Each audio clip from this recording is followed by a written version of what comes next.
Hello বন্ধুরা, আজকে কিন্তু আমি একদমই আলাদা একটা ভিডিও নিয়ে চলে এসেছি তোমাদের সামনে। আবার রোজকার মতো আর রান্না বান্না এইসব ভ্লগ ভিডিও এসব কিন্তু না। আজকে আমি ছবি আঁকবো। কেননা আমার যখন বিয়ে হয়েছে তখন থেকে আমি একদিনও আর আঁকিনি। আমি বিয়ের আগেই আঁকতাম, তবে আমি যে আঁকা শিখেছি তা কিন্তু না। আমি কারো কাছেই কোনো দিন আঁকা শিখিনি। আমি জাস্ট প্রজেক্টের কাজগুলোই যা করতাম। আমি জানি না আদৌ এঁকে পারবো কি না। এইটা বের করেছি, শার্পনারটা তো একদম কাজেই দিচ্ছে না। আর শেষে আমি এই যে বর কাজ করে সেই ছুরি বের করেছি। ওই ছুরি দিয়ে আজকে আমি পেন্সিল ছুলে তারপর আঁকবো। হায় রে ভগবান, কি কপাল বলো! একটা ছবি আঁকতে গিয়েও আমার কীরকম খাটতে হচ্ছে। জানি না আদৌ আঁকতে পারবো কি না এই ছবিটা, কিন্তু আমি কিন্তু চেষ্টা করে যাব। কিন্তু ফোন দেখে দেখেই আঁকছি। আমি এর আগে কখনোই এরকম ছবি আঁকিনি, কিন্তু ফার্স্ট টাইম চেষ্টা করছি। জানি না আমি ঠিক পারবো কি না। আর আমার বরমশাই তো বলছে যে একদমই পারবে না তুমি, তোমার দ্বারা কিচ্ছু হবে না। আমি বলছি দাঁড়াও, আমি তোমাকে এঁকে দেখাবই। আর চেষ্টা করলে জানো তো বন্ধুরা, সব কিছুই কিন্তু পারা যায়। আর আমিও তাই চেষ্টায় লেগে পড়লাম। ছোট্ট গোপু সোনাকে পুরোপুরিভাবে আঁকতে পারবো কি না আমি ঠিক বুঝতে পারছি না, কিন্তু অনেকটা আঁকা হয়ে গেছে। আমি প্রথমে তো টোটটা হচ্ছিলই না, তবু আমি চেষ্টা করেই যাচ্ছি যে না, আমাকে যে করেই হোক পারতেই হবে। বরের এই বড় বড় কথাগুলোকে আমাকে ভাঙতেই হবে আর করে দেখাতেই হবে। তাই তো আমি চেষ্টায় লেগে পড়লাম। ও আমার ছোট্ট গোপু সোনা। আর এদিকে দেখো আমি পাটা আঁকলাম। প্রথমে তো 6টা আঙ্গুল হয়ে যাচ্ছে, তবু কিন্তু 6টা আঙ্গুলই হয়েছে। আমি একটা আঙ্গুল মুছিনি, কারণ মুছলে আবার বাজে হয়ে যাবে। তাই যে করেই হোক ওইভাবেই এঁকেছি। তো আমি ফার্স্ট টাইম আঁকছি বন্ধুরা। আমার সত্যি যে দাদাটা এঁকেছে ওই ছবিটা কিন্তু এত সুন্দর ছিল, আর চোখগুলো গোপু সোনার এত মায়াবী। কিন্তু দেখো আমারটা একদমই ভালো হয়নি। তবু কিন্তু আমি চেষ্টা করেই যাচ্ছি। আঙ্গুলগুলো হচ্ছিল না, অনেক চেষ্টা করার পর কিন্তু হয়েছে। আর দেখো বারবার ফোনটাও বন্ধ হয়ে যাচ্ছে। ফোনটাও মনে বলছে যে বাবা আমাকে ছেড়ে দে, আর আঁকিস না। আর দেখো আমার গপ্পু সোনাকে আঁকা হয়ে গেছে। আর আমি গয়না তৈরি করে নিচ্ছি। কিসের গয়না বলো তো? পেন্সিল দিয়ে আঁকা গয়না। আর এই দেখো, গপ্পু সোনাকে হার পরাবো না তা কখনো হয়? গপ্পু সোনাকে হারও পরিয়ে দিচ্ছি। এই যে দেখো। আর প্রথমে না আমি এঁকে নিয়েছি, তারপর ছোট ছোট ছোট ছোট গোল গোল করে আমি হারটা এঁকেছি। গোপু সোনাকে কিন্তু অনেক সুন্দর লাগছে, তাই না দেখতে?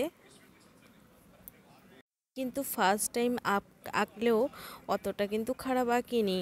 আমি কিন্তু চেষ্টাটা করে গেছি, আর চেষ্টা যদি করা হয় যে কোনো কাজে কিন্তু সফলতা পাওয়াই যায়। আর এই দেখো, আমি একটা হার তো এঁকে নিয়েছি, আরেকটা হার আঁকছি। আর সেই যে পেন্সিলটা ছুলেছি তারপরে কিন্তু আমাকে আর ডবল করে ছুলতে হয়নি। ওই যে ছোলা পেন্সিলটা দিয়েই আমি এঁকে যাচ্ছি। আমার গপ্পু সোনার ময়ূরের পেখম থাকবে না তা কখনো হয়? তাই তো আমি মাথার ওপর ময়ূরের পেখমটা এঁকে দিলাম।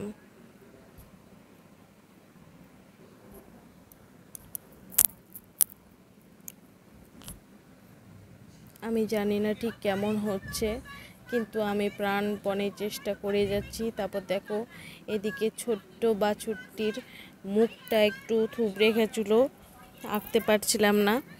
কিন্তু আমি তাও চেষ্টা করে যাচ্ছি যে না, আমাকে এঁকে তো দেখাতেই হবে। ফাইনালি আমার আঁকা হয়ে যাচ্ছে কমপ্লিট। আর পাগুলো প্রথম প্রথম হচ্ছিল না, কিন্তু অনেক চেষ্টার পর তাও একটু হয়েছে মনে হয়।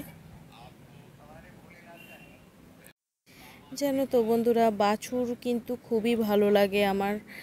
আমি বাড়িতে গেলে বাছুরের কোলে যে এত বাছুরকে কোলে তুলি, আবার তার কোলে ঘুমিয়ে পড়ি। সত্যি খুব ভালো লাগে বাছুরকে আমার।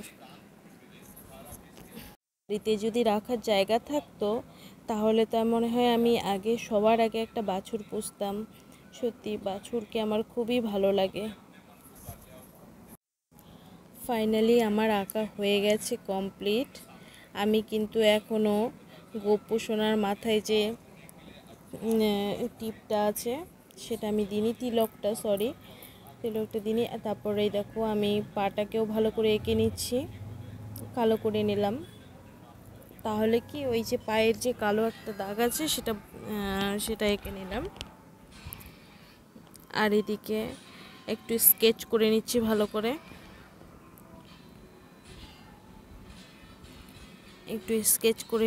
সুন্দর করে। আর মুখটা না প্রথমে এই যে বাছুরের মুখটা কেমন যেন থুবড়ে থুবড়ে যাচ্ছিল, তারপরে আমি অনেক চেষ্টার পর ফাইনালি হয়েছে, তাও অতটা হয়নি বুঝি। আর এদিকে আমি বাছুরের গায়ের লোম এঁকে নিচ্ছি,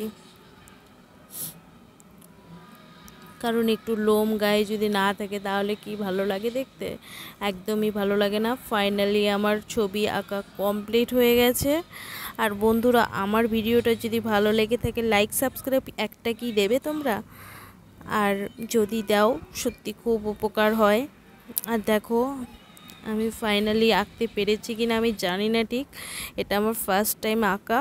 আর এই যে রাধেও লিখেছি, কারণ গপ্পু সোনা যে সব থেকে বেশি ভালোবাসে রাধেকে, তাই আমি রাধে লিখবো না তা কখনো হয়, আমি তো রাধেও লিখেছি। আর এদিকে ভাবছিলাম যে ছোট্ট বাছুরটির একটা যদি গলার হার দেওয়া যায় সত্যি খুব ভালো লাগে দেখতে, তাই তো আমি ছোট্ট একটা হারও এঁকে দিলাম।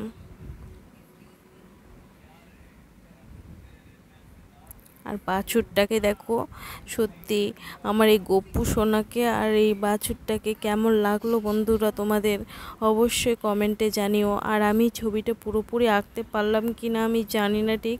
বন্ধুরা তোমরা প্লিজ কমেন্টে জানিও যে আমার ছবিটা ঠিক হয়েছে কি না বা কতটা ভুল হয়েছে, কমেন্টে জানিও। Thank you.